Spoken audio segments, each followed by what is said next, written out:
Good day everyone. So I'm here. Just call me Sir Bob. Sir Bob? Okay, just Sir Bob na lang. Sige. I'm Sir Bob, your teacher for today's video. Okay. Okay. So today, may papakita muna akong mga litrato sa inyo. Anong nakikita nyo sa litrato? Diba? Isang lalaking madumi, hindi siya naliligo. And then, kabila naman. Okay, ano tong nakikita niyo sa picture? Anong nakikita niyo sa picture? Of course, yes, it's a kitchen. Kitchen na madumi, magulo, hindi nahugasan ang mga pinagkainan. Ganon. So now, kung i-merge natin yung pinakita kong picture sa inyo, anong papasok sa utak niyo na magiging topic natin sa ngayong talakayan? Sa ngayong talakayan, yun talaga yun. Okay.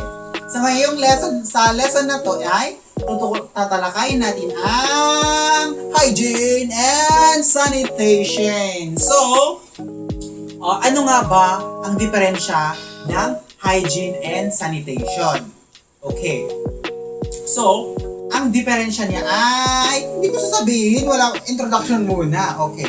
So, bakit ba natin kailangan pag-aralan ay hygiene and sanitation? So, hygiene and sanitation is essential for maintaining good health and preventing diseases. Paano nga ba? Okay. Malalaman natin yan mamaya.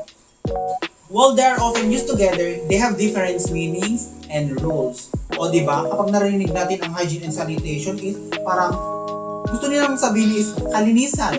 O, pero hindi. Diyan tayo nagkakamali. Dapat alamin natin kung ano yung kanilang difference. So, ang pag-intindi sa difference nilang dalawa ay mahalaga. So, next is ito.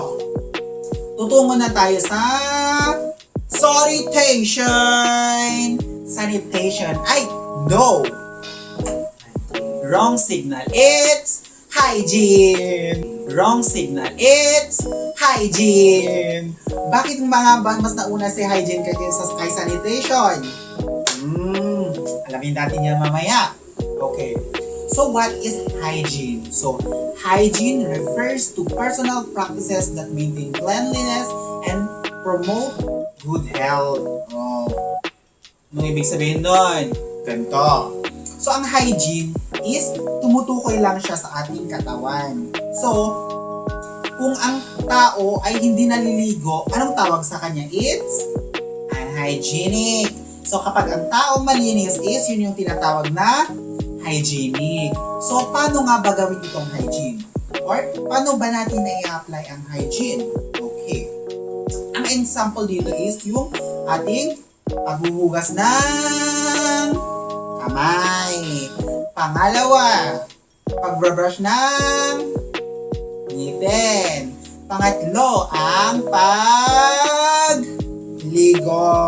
Yan. So, dapat tayo'y maligo kasi hindi tayo magiging hygienic kung hindi tayo maliligo. And then, after maligo, dapat magsuot ng malinis na damit. So, wearing clean clothes. So, ang hygiene is nagfo-focus lalo siya into individual. Sa individual na tao. So, next is sanitation. So, ano nga ba ang sanitation? So, sanitation refers to system and conditions that maintain public health, especially related to cleanliness of the environment. Okay, dun muna tayo sa pinakasimpleng example. Ikaw ay nagtatrabaho sa isang restaurant. Nakaligo ka.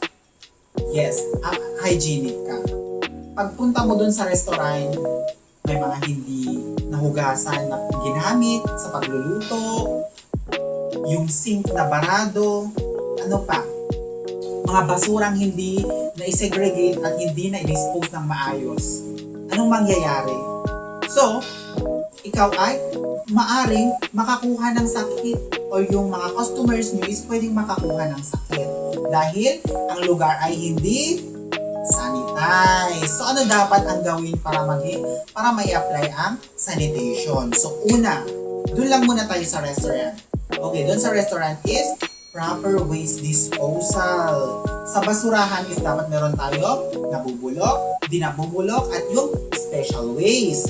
So, dapat napapractice yun. And then, pangalawa, clean water supply. Sa malinis na supply ng tubig. Bakit mahalaga? Kasi kapag hindi malinis yung ating ginagamit na tubig is maaaring doon tayo makakuha ng mga possible na sakit. Anong una is, one is LBM. Pangalawa is other waterborne diseases na pwede nating ma-encounter kapag yung mga kapag yung tubig na ating ginagamit or ini-intake is hindi siya sanitized, or kapag yung pwede na natin siyang i-consider na it's not potable kasi hindi siya na-sanitize. So, ang dapat gawin doon is hindi inumin or hindi gamitin. Anong dapat gamitin? Yung mga malinis na tubig na dumaan sa tamang proseso. At pangatlo, sewage system. Bakit kasali ang sewage system? Diba? So, under the sanitation is dapat kasali ang sewage, yung kanal. So, kung paano nadidispose yung tubig mula sa mga buildings and then dun sa mga kabahay-bahayan na, or yung mga tubig na nanggaling sa mga kabahayan. So, dapat may naglilinis dun sa sewage or dun sa kanal. And then, bakit nga ba kailangan malinis? Kasi, alam natin, lalo na sa mga food industries, pagkain yung mga nanggagaling doon, mga nabubulok. So, kailangan malinisan sila para hindi maging masangsang yung amoy at hindi maging sanhi ng pagkakaroon ng sakit sa isang lugar dahil sa hindi malinis na sewage. And then, clean public spaces. Bakit kaya sa mga public places is kailangan ng CR? Mga lalaki dyan na kung saan umiihi. Okay. So, in order to keep that public spaces clean, dapat merong ihian, and then kung saan pwede mag-CR, and then kung saan dapat may mga proper na garbage bag doon or garbage bins. So, bakit kailangan maging sanitized? Para kapag tayo malinis and then yung ating paligid is malinis is anong mangyayari? Magiging healthy tayo. So next is bakit mahalaga tong topic na to? So nasabi ko kanina na prevent spread of diseases. So kapag malinis tayo and then malinis yung ating environment, hindi tayo basta-basta nagkakaroon ng sakit. O ganito yan, yung kitchen nyo na madumi, daming nilalangaw doon. So yung langaw dumapot sa food mo, yung food mo kinain mo, anong mangyayari? Magkakaroon ka ng sakit. So improve quality of life. Bakit improve quality of life? Anong kinalaman nito? Of course, kung bakit natin siya tinawag na improve quality of life kasi kapag palaging malinis tayo and then yung ating environment, magiging maganda din ang flow ng ating buhay. O, diba? Anong isa na pwedeng mangyari doon? Hindi na tayo gagastos ng pera kasi kapag tayo ay malinis and kapag tayo hygienic and then yung paligid natin is sanitized, magiging malinis tayo and then hindi na tayo basta-basta nakakakuha ng sakit. So, next is, guess what? Malatapos na! Well, sige, anong natutunan nyo? Okay.